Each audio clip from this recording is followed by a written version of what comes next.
What's up, Desktopers? Xavier Wills here for Desktop Bodybuilding, and today I'm joined by the winner of the 2020 Chicago Pro, Akim Williams. Akim, welcome back to Desktop Bodybuilding. Oh, thank you for having me, man. Man, it's an absolute pleasure, and I was glad I got you on before that Chicago Pro because you were saying you wanted the win, you wanted to qualify for the 2020 Mr. Olympia, and you had to get the win. You couldn't qualify on points, and you actually achieved it, which was great because, man, it was a really, really good lineup. How did it feel, I suppose, winning that show and getting that qualification? Well, like I said, when we did the interview, I told you I was treating that show like it was a playoff, see the winner go home. So, definitely going out there and getting that win it felt amazing, man. I'm not going to lie, Yeah. because I really wanted to step on the Olympia stage this year. So I'm happy we achieved that goal. Yeah. And now, obviously, we've had some news coming out, and I sort of did a video on it. Rolly Winkler's potentially out of the Olympia. Hardy Chubin's potentially out of the Olympia, which opens up a few spots, and it's pretty crazy. I mean, obviously, you want to compete against the best of the best, but, it really gives, I suppose, opportunities to guys like you to get really high placing. So I suppose I'll ask the question straight off the bat. Where are you thinking you might actually be able to place at this 2020 Mr. Olympia? All I know is I'm going there to get a first call out. Awesome. And then whatever happens after that happens. But I want to be in that first call out. The goal is to be in that first call out. Yep. So I'm bringing a package that would definitely solidify me and get me in that first call out, and then whatever happens, happens. Do you ever find now that, because I've heard people say this about you still, like even, earlier this year saying, oh, Keem needs to figure out his conditioning, when in reality, you've been getting your conditioning right for a bit of time now. It's not like it's been just only this year that you've nailed your conditioning. How does that feel? Is it annoying to you? I think that the one thing I hate about this sport, if you show up off once, people will always remember that. And they will always judge you by that. That's the only thing I find very weird about that sport. Any other sport, basketball, baseball, soccer, football, it doesn't matter. Players have off days, but they don't hold it against them. But bodybuilding, you show up off like once or twice, and that's it, you're marked for life, man. But then, I've been in the sport for a while now, so I kind of look past that. I don't look for like validation from people anymore, I focus on me, and just at the end of the day, it's what the judges say, and that's all that counts, Absolutely. And my places have been improving, so I guess I'm going in the right direction, For sure. Now, is Oscar Arden with you? Is he going with you to Orlando? Of course, man. We're a package deal. Awesome. Yeah, because he's obviously literally like, you guys are like that, you know what I mean? Like when you're competing. So I'm excited, man. And I always like, Oscar Arden, I just like his vibe, man. Like he's one of those real positive guys. He's all about the mind as well, not just, focusing on training and diet. It's about everything, which I think is really, really cool. And it's obviously worked really well for you because you've gone from being a guy that, I think you won a pro show maybe prior to working with Oscar, but now you can go into a show and be the favorite. And, like you said, obviously you're aiming for a first call out at the Olympia, which I don't think was realistic a few years ago. So I think that's really, really cool. Now, a quick question for you. Now, do you guys have to wear masks on stage at this Olympia? That's another thing. I was actually talking about that with a good friend of mine about, like what's going to happen backstage. Are we going to be wearing masks? I have no idea what the protocol is going to be. I'm hoping when we get to Orlando, they might give us some type of screening, some type of temperature check, or whatever the case may be. But then after that, I think I don't know if we're going to be wearing masks backstage. I have no idea. So I'll have to wait until we get out there to find out. But on stage, you definitely won't have to wear one, will you? Yeah, I don't think so. Good. That would be a strange experience. Yeah, it would be a strange experice. Nothing against masks. I choose not to work out in gyms that actually requires it. So. Because it's hard to do, man. I'm not going to lie to you. Especially if they're trying to train heavy and hard and push yourself. It's hard to work out in the mask. Yeah, I used to train in a gym where the air conditioning was all weird and it was sort of a bit stuffy in there. And I was training legs and I was like struggling to get my breath. And I thought, if I've got a mask on while I'm trying to do this, it'd be impossible. Like you just couldn't do it. Yeah. Now, so hope things get back normal soon, man. Absolutely. I hope so. Now, is there much difference in this prep compared to the Chicago prep, or is it pretty much of a muchness and you're just trying to improve on that package? I think this one was a little bit harder than Chicago because I was trying to get shape in Chicago. This one is, I was literally trying to maintain what I look like and try to improve at the same time. So that was a little bit more stressful because sometimes, the body does what the body wants to do. And you just got to work with the body, in the words of Oscar Arden, you got to work with the body, So some mornings I wake up and I'm like, yo, what the hell, man? Like, what happened? What did I do, But then I didn't panic, I stayed focused. I listened to what he had to tell me and then we just stayed the course and now everything is coming together perfectly at the right time. So I'm definitely happy. Yeah, and you're looking good by your photos. I'll bring up your Instagram so people can see actually what you're looking like right now.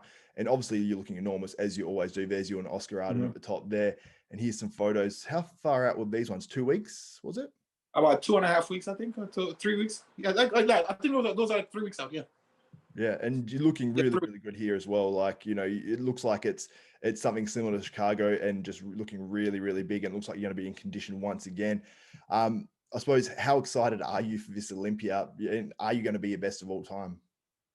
Well, I am, like, usually my back shots, like my back, especially my back double bicep, is not one of my strong points. You know, there's a lot of guys out there have better back double bicep than me. And I feel like this time around is going to be a shot that I'm very proud of, and I can't wait to hit it. So I've made a lot of improvements on that shot. I've worked on it a lot. So I'm very excited to, like, show it off that, you know. That back double bicep is going to look amazing on the Olympia stage. Yeah, I can't wait to see that, man. And, you know, like, you're one of these guys as well, but just packs so much muscle that, you know, when I look at you, I'm like, what's missing? And sometimes you're like, oh, the only thing that you can really knock is your back. And that's about it, really. So what have you been doing for your back, I suppose, to make those improvements? We just been, we stayed away from a lot of the compound movements like the deadlifts and stuff like that. And we do a lot more row movements, a lot more supersets and drop sets and stuff like that. So, you know, I think my body responded a lot to all those different drop sets, supersets, you know, so it's showing a lot more details. Plus, you know, we're switching up the cardio and everything like that. So I took myself out of the comfort zone and tried some stuff that I never would have done before. So hopefully it pays off come Friday night.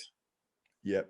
And I suppose, did you stay like really sharp between contests as well? Or did you let yourself, you know, like obviously add a little bit of body fat and then come back down? Because what was the time period between the contests?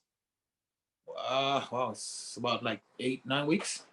Yeah, because that's not long at all, is it? Like, did you get put on much body fat? Well, I mean, I ate what I wanted. Oscar gave me a week to just relax and eat whatever I wanted to eat. And then we were right back on the diet. So I wouldn't say I put on a lot of body fat, but I did enjoy a few meals, you know, a couple of days, you know, just to get my mentality right, and then got back on the diet, you know. For sure. So yeah, at that Chicago Pro where you and Justin Rodriguez were pretty much head to head, both of you guys are from, I believe, New York or New Jersey or around that area. What was it like battling him? Obviously, both of you guys being, you know, New York locals pretty much. Well, I mean, I've known Justin for a while and I've competed with him for a while. So it was just, you know, nice to, you know somebody that I know going to battle with him. You know, he definitely improved a lot from the last couple of shows we did, you know, especially the last time I competed against him, I think was in Indy. And he improved a lot since then. So he brought a really good package to Chicago and I was actually impressed, you know. Yeah, he made some crazy improvements like yourself as well. So it was definitely a great battle. And you know, online you had obviously everyone debating it. I thought Akim should have won. I thought Justin should have won, and everyone had their opinion. You know, as they always do in bodybuilding. Did you get like any negativity out of that? Because obviously you got your Justin fans, and then you got your Akim fans on one side, and they sort of go head to head. Not at all, man. I mean, don't get me wrong. For the prejudging, you know, he definitely was winning. But when I came back for the night show with, like, you know, I had some carbs and everything like that, I looked like a totally different person. If you look at the pictures, if you go back to that front double bicep, the comparison shots. Which one was that? Go up. No, the front double bicep shot. Yeah, go across. The front. If you look at that, that was the night show. And if you click on the other picture, that was prejudging. Wow. So if you look at that, I look like a totally different person at the night show. You know, even the lat spread, everything from behind, everything. So I think that's why. Fuller. Yeah, exactly. So I added some carbs and I look like I gained like 20 pounds. How much more did you eat? And was it all on the same day or was it one day and the next? It's the same day, all on the same day. A couple of hours in between. Yeah.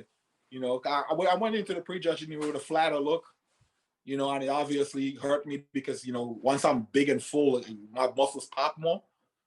So, you know, he was beating me in the prejudging, but once I showed up for the night show, you know, a lot fuller and just more muscular, it was game over after that. It's a very noticeable difference. So that's actually cool to see because I was going through these and I was like, oh yeah, prejudging and finals. And I actually forgot that you made a massive change in between prejudging and finals. So that's really cool to see. And it's, I suppose, does that ever make you nervous that because your body does change on a dime like that? Well, I mean, it's actually a blessing that I'm actually competing at night in the Mr Olympia, because I feel like, you know, after I get a few meals, I get some rest in, my body definitely looks better at night. than in the morning. Yeah, that's awesome. Because obviously in standard pro shows nowadays, it's typically it's a morning or midday prejudging and then a night final. So that obviously works in your disadvantage. But it's cool to see the judges actually, they really genuinely do judge prejudging. They genuinely do judge for finals, because a lot of people say, oh, it's all won at prejudging or whatever, and that's just not the reality of it. There are shows where I actually was placing ahead of guys, and I came back from the night show thinking I had it in the bag, and I end up losing placing. So they really do judge prejudging and finals separately. So, if you're sharp prejudging, you got to make sure you bring it for the finals. Absolutely. Now, do you think, obviously there's been a lot of talk about, the top sort of group of guys, the guys that have been there traditionally in that top group, guys like Big Ramy, guys like obviously Brandon Curry and Phil Heath at the top up there, your Hardys who may or may not make it to the Olympia, or William Bonacs, Dexter Jacksons and stuff like that. Is there any of those guys that you see and say, if these guys are slightly off, I can jump ahead of these guys? Because inevitably none of these guys, not all of these guys come in 100% every time. Do you see some of these guys and go, yeah, if this person's off, I can beat them? Well, I mean, it's interesting because I did the Arnold this year, and I got the first call out with all of them. Yeah. Minus and minus Phil, and those are all the other guys that be in the top of the lineup. But I was in the first call out with all of them, so I definitely belong there already. If I'm getting the first call in the Arnold with those guys, I know I have what it takes to beat them. So make me a lot more confident. And just like you said, if they're off, I'm like the wolf on the side of the waiting for my chance. Absolutely. If they're off, I'm gonna play top 10 last year, and people forget you actually placed top 10 last year, which is obviously an impressive feat. And I feel like you've got better sense then as well. So it's only up and up for you, man. And I can't wait to see how that works for you. Now, do you think the Olympia, because everyone says, oh, this person will do well at the Olympia, they've got sort of an Olympia type physique. Do you feel like that's you? Yes, I think so. I think I do better in those big shows than the smaller shows for some reason. Because I'm not like, sometimes I feel like I don't belong. Like in a sense, like I'm more like a crossover, like a mass monster, like back in the 90s kind of guy, early 2000 kind of guy. And then you go to these shows now and you see those, guys pulling vacuums and all this other stuff. And it's just like, it's hard to compete with guys like that, especially when, they have so much aesthetics and stuff like that. Yeah. So like a few years ago, I did a show in California, and I think I showed up, I was like 270 or something like that. And I'm looking at the guys that I'm competing against, and the biggest guy was probably about 220. And I just like stood out. I'm looking at the judges and they did not know what to do with me. Yeah. Yeah. And but the Olympia, to me, it seems like it's either the guys that are super conditioned or the guys that are super big seem to do really well. And the perfect example last year, you see Patrick Moore, who was super conditioned. He placed top 10, and then you're obviously super big and you jumped ahead of guys that maybe in smaller shows might have beaten you earlier in the year. So I think that obviously your physique is one of those, obviously you're on the super big side of things, but you've still got obviously the good shapes and stuff as well. Because you see some guys that are super big, but are sort of, lumpy, or they've got, big waists that are blown out, and that's not you. So that's really cool. And man, I'm super excited to see how you do it this 2020 Mr. Olympia. And I think you could be like, there's guys like you, there's guys like Hunter Labrada, there's a bunch of guys, there's not even a bunch, there's a few guys that I think could really shock a lot of people. And I think you're one of them, man. So I hope that is the case at the 2020 Mr. Olympia. And I suppose everyone jump over to Instagram and follow Akim. And are you going to be putting any updates now before the Olympia, or is this going to be sort of it? I might drop a sneak peek. A few sneaky ones you can put in a bodybuilding news video. I'm just waiting for the perfect picture to drop it, like everybody go like, "Holy shit, he's ready." So I might drop a sneak peek. We can stay posted. Awesome, man. Well, for Xavier Wills and Akim Williams, we are out.